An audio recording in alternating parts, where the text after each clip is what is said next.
وہ اگر کہہ دیں نہیں ہے تو پھر کورٹ کہے گی آپ چونکہ اسلام کی دعوت کو ٹھکرا رہے ہو, تو ٹھکرانا سبب ہے نکاح کو ختم کرنے کا.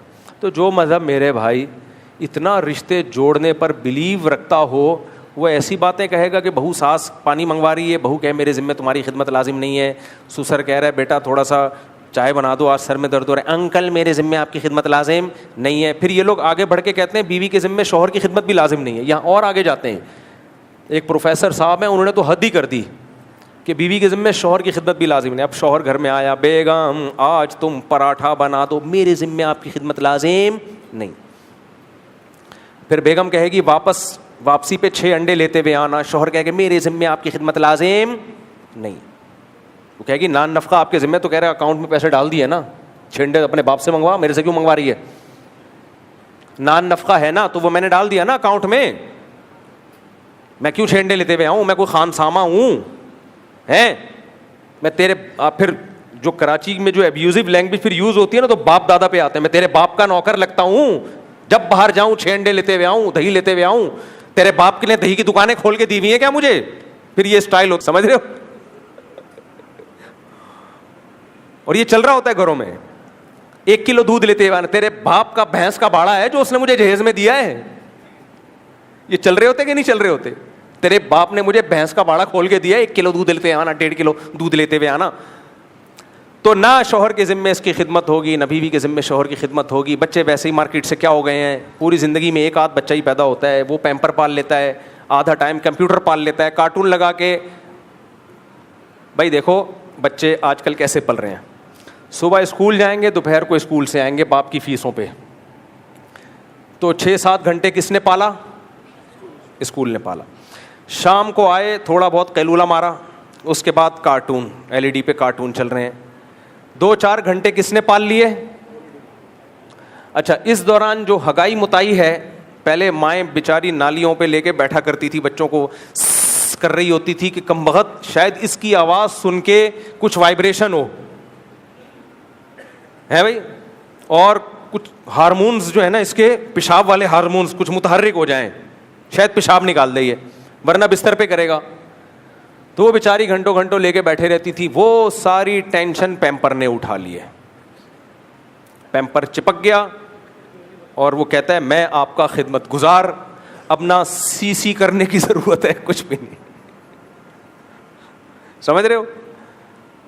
میں پھر بھی مانتا ہوں بچے پالنا بہت مشکل کام ہے. ہم لوگ کیونکہ پالتے نہیں نا, اس لیے خواتین کی ہم مجبوری سمجھ, جن نے پالا ہے ان کو پتہ ہے, لیکن پہلے جیسا مشکل نہیں رہا. یہ مقصد نہیں ہے کہ بچے پالنا آسان ہے, عورت کے لیے بچہ پالنا واقعی بڑی ٹف چیز ہے, آسان کام نہیں ہے, لیکن پہلے سے بہت آسان ہو گیا بھائی. ہے اس پہ بھی 1-2 بچے سے زیادہ ہو نہیں رہے. ایکچولی صحت ہیلتھ ایشوز بھی ہوتے ہیں, یہ مولوی نہیں, ہیلتھ ایشوز. او بھائی بچے روکنے سے ہیلتھ ایشوز زیادہ کھڑے ہوتے ہیں, پیدا کرنا تو نیچرل ہے. خیر یہ آپ کی ہیڈک ہے, اس پہ میں زیادہ نہیں بولتا. تو اب کیا ہو رہا ہے کہ اس پہ بھی اس کے ذمے نہ گھر کے کام, تو یہ بھی کہے گا میرے ذمے باہر کے کام نہیں ہے. ریلیشن کی ایسی کی تیسی ہوگی کہ نہیں ہوگی؟ ریلیشن گئے تیل لینے. بالآخر یہ مذہبی اسکالر ہمیں وہیں لا کے کھڑا کر دیں گے جہاں انگریز کھڑا ہوا ہے, کیونکہ جب بیوی مرد کے کسی کام کی نہیں ہے نا, وہ کہے گا میں تمہارے اکاؤنٹ میں پیسے کیوں ڈالوں, پھر وہ کہے گا بیگم اپنا کماؤ, کیونکہ جتنی ضرورت تمہاری مجھے ہے, مجھے بھی اتنی ہی تمہاری ضرورت ہے, تو میں خرچہ زیادہ کیوں کروں؟ پھر بھائی جتنی مرد کو عورت کی ضرورت, عورت کو بھی مرد کی اتنی ضرورت ہے نا, تو میں ایکسٹرا کیوں خرچ کروں پھر؟ تو پھر تم اپنا کماؤ گی.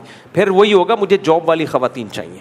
آج کل لونڈے لپاڑے جو مارکیٹ میں آ رہے ہیں, مجھے جاب والی چاہیے کیونکہ اکیلے گزارا نہیں ہوتا. تو ٹھیک ہے وہ اپنا کمائے گی, آپ اپنا کماؤ گے. رات کو ایک سلسلے میں آپ لوگوں کی ملاقات ہو جائے کرے گی, وہ بھی جب موڈ ہوا.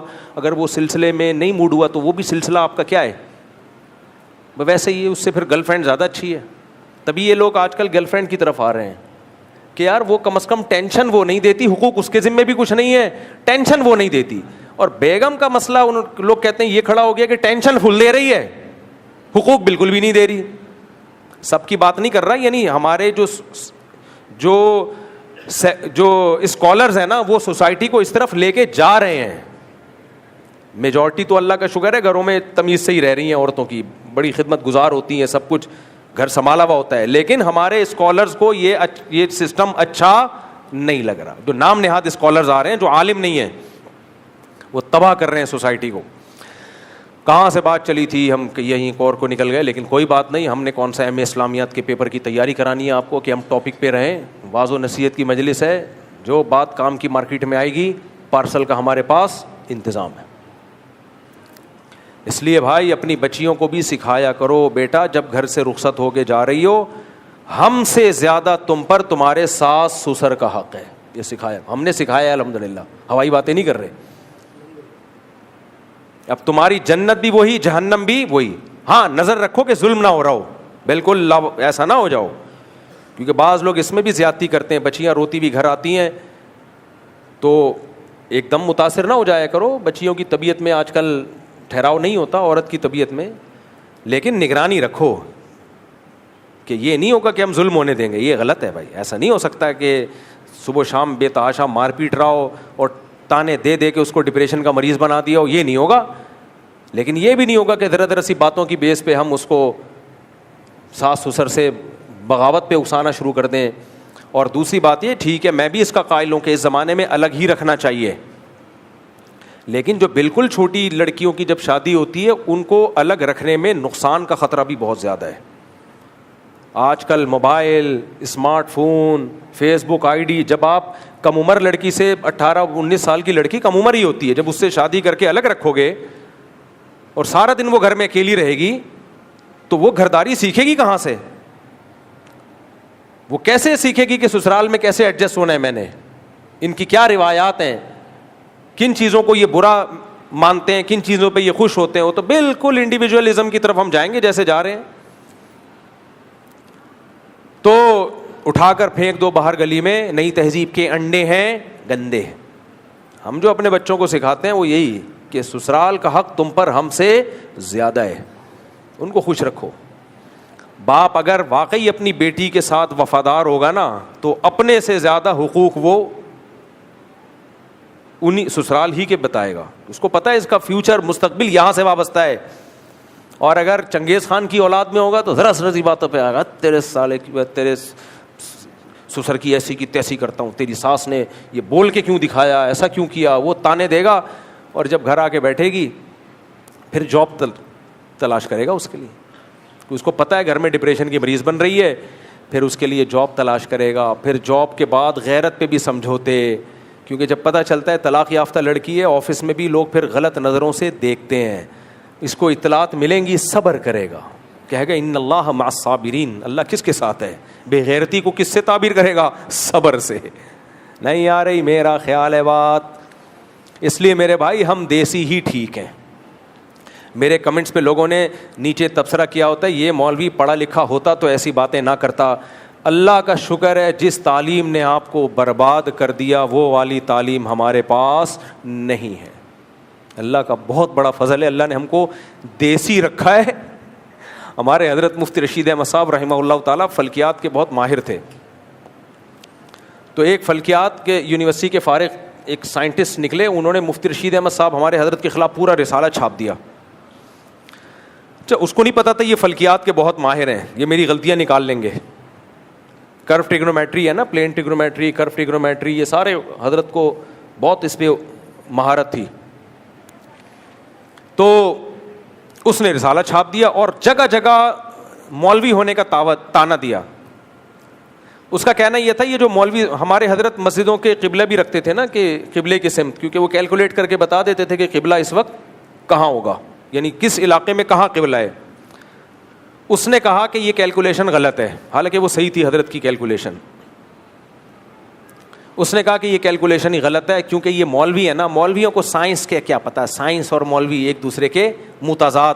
پھر جو مولویوں کی اس نے پگڑیاں اچھالی ہیں اپنی تحریر میں, یہ مولوی ایسے اور یہ مولوی ایسے, لوگوں کو غلط سمت میں نمازیں پڑھا رہے ہیں, ان کو تو کیلکولیشن کا نہیں پتہ.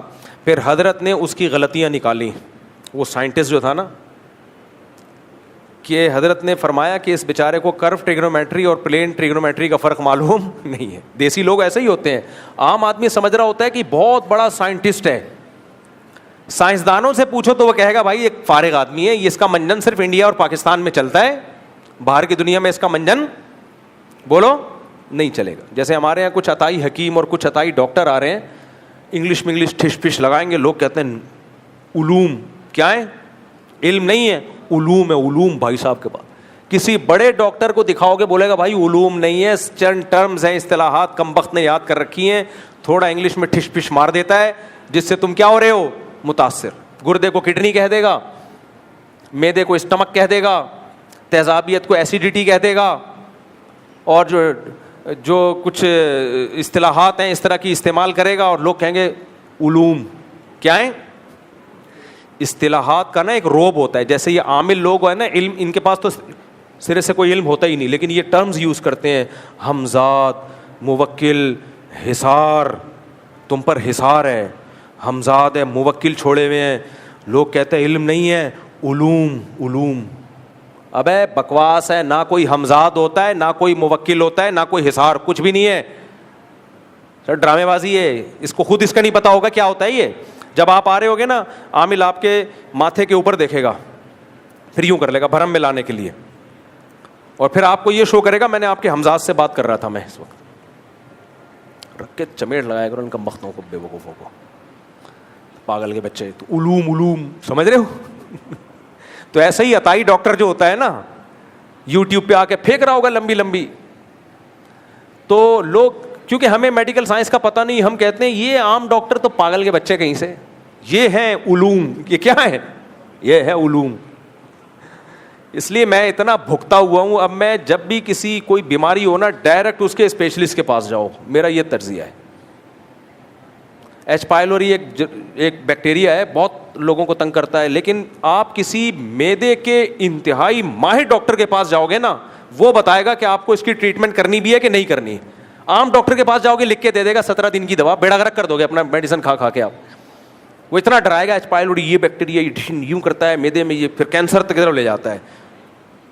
اور ہیں بھی رپورٹیں بھی, گوگل پہ سرچ کرو گے واقعی ہوگا. لیکن آپ کسی جگر اور معدے کے اسپیشلسٹ کے پاس جاؤ گے جو تجربے کار ہو, بوڑھا ہو, نیا نیا نہ بناؤ, وہ کہے گا بھائی صاحب کیا ہو کیا رہا ہے تمہیں, کھانا پراٹھے تو ہضم کر رہے ہو کافی ہے, اور بیکٹیریا مار کے 6 پراٹھے کھانے ہیں کیا تم نے. خیر یہ میرا ٹاپک نہیں ہے, لیکن میں صرف اتنا بتانا چاہ رہا ہوں کہ ہمیشہ کسی بھی فیلڈ میں نا اس کے ایکسپرٹ کے پاس جایا کرو. خیر جلدی سے بات کو سمیٹ کے ختم کرتا ہوں, وقت بہت زیادہ ہو گیا. تو اسی طرح یہ جو علوم کی بات لگائی ہوئی ہوتی ہے, بات کہاں سے آ گئی تھی, یہ اسکالرس کی بات کر رہا تھا نا میں, یہ بات کہاں سے آئی یار, میں عاملوں پہ کیسے آیا. ہاں وہ مولانا کی بات کر رہا تھا. تو اس سائنٹسٹ نے ہمارے حضرت کے خلاف ایک رسالہ لکھا, اور اس نے لکھا کہ ان کو فلکیات کا کیا پتہ, یہ مولوی مدرسوں سے چٹائیوں پہ بیٹھ کے پڑھنے والے ملا کر کے نا توہین کی. حضرت نے جو دلائل کے دنیا میں اس کی دھجیاں اڑائیں نا, دھجیاں اڑائیں. پھر حضرت نے آخر میں لکھا, اے اللہ تیرا بہت بڑا فضل ہے کہ تو نے مجھے ملا بنایا, اے اللہ مجھے ملاؤں میں ہی رکھنا, ملاؤں میں ہی موت دینا. اور اللہ کا شکر ہے ملاؤں میں ہی حضرت کا جنازہ سارے مولوی تھے جنازہ اٹھانے والے. تو یہ جو دیسی لبرل طبقہ یونیورسٹیوں میں آج کل بڑے انگلش ٹھش پش, انگلش آنا بہت ضروری ہے, میں انگلش کا منکر نہیں ہوں. آج ہی اپنے بچے کو نصیحت کر رہا تھا میں, پوچھ لیں بیٹھا ہوا ہے بیان میں, کہ انگلش اور عربی لازمی سیکھنی ہے لینگویج. لیکن یہ کمبخت 2-4 انگلش کے الفاظ کیا آ جائیں ان لوگوں کو, یہ سمجھتے ہیں ہمارے پاس کیا آ گئے, علوم کے سمندر آ گئے ہمارے پاس, علوم. تو اللہ کا بڑا فضل ہے, اللہ نے ہمیں دیسی رکھا ہے. ہم خوش کس وجہ سے ہیں, دیسی ہونے کی وجہ سے, سمجھ رہے ہو. ہم کہتے ہیں شادی بھی جلدی کرو, بچے بھی دنادن پیدا کرو, ایسی کی ہمارا ٹریڈ مارک ہے یہ. اور یہ دیسی لبرل کی ایسی کی بولو تیسی, جاؤ ہم دیسی ٹھیک ہیں بھائی, ہم دیسی ٹھیک. انڈا بھی دیسی کھاؤ اگر اللہ نے گنجائش دی ہے, سمجھ رہے ہو. اچھا یہ بھی ایک آخری بات یار, جب کیا کریں ہم, تھوڑا سا 2 منٹ لے لوں, اتنے دنوں بعد سفر بھی تو ہو رہا ہے. دیکھو یہ جو مشینوں پہ لوگ جم کرتے ہیں نا, یوں دوڑتے ہیں, یہ بھی مجھے لیڈیز پن لگتا ہے. جاگنگ کیا کرو, گراؤنڈ میں جا کے بھاگا کرو, یہ لیڈیز کے لیے. مشین گھر میں رکھ دی. آج کل لوگ کہتے ہیں, ڈاکٹر کہتے ہیں ایکچولی فزیکل ایکٹیویٹی بہت ضروری ہے, تو فزیکل ایکٹیویٹی میں گھر میں مشین لا کے رکھیں گے, اس پہ بھاگیں گے. ابے باہر جا کے دوڑو میدان میں جو نیچرل ہے, دوڑو. یہ کام لیڈیز کے لیے چھوڑ دو, آپ آدمی کے بچے بنو, کہاں جاؤ. تو یہ نہیں, یہ بھی غلط ہے. ٹھیک ہے, جس کے لیے باہر دوڑنے کا کوئی ہے ہی نہیں, وہ گھر میں بیٹھے رہنے سے بہتر ہے. لیکن جو نیچرل ہے میرے بھائی, وہ باہر دوڑو, باہر کی ہوا کھاؤ. کتوں کا خوف بھی اس میں آتا ہے, 2-4 کتے دیکھ رہے ہوتے ہیں, اس سے آپ کی ہارٹ بیٹ تیز ہوتی ہے, امیون سسٹم آپ کا کیا کرتا ہے, بوسٹ ہوتا ہے. بالکل گھر کی 4 دیواری میں ہی سب کچھ ہو رہا ہے, تو یہ مزہ نہیں ہے زندگی میں. ہم تو باہر جاتے ہیں, 2 کراچی میں کتے دیکھو گھور گھور کے دیکھ رہے ہوتے ہیں, آدھا تو وہیں پہ پسینہ نکل جاتا ہے. کل بھی میں گیا ہوں رات کو, تو 2-4 کتے میں نے کہا بھی اٹیک کریں گے ہمارے اوپر, لیکن نہیں کیا اٹیک. اس سے ایک ریلیکس ہوا, ایک فزیکل فٹنس میں اس کا بہت بڑا دخل ہے. اللہ عمل کی توفیق عطا فرمائے. خلاصہ دیسی ہیں ہم, دیسی ہی میں خوش ہیں بھائی.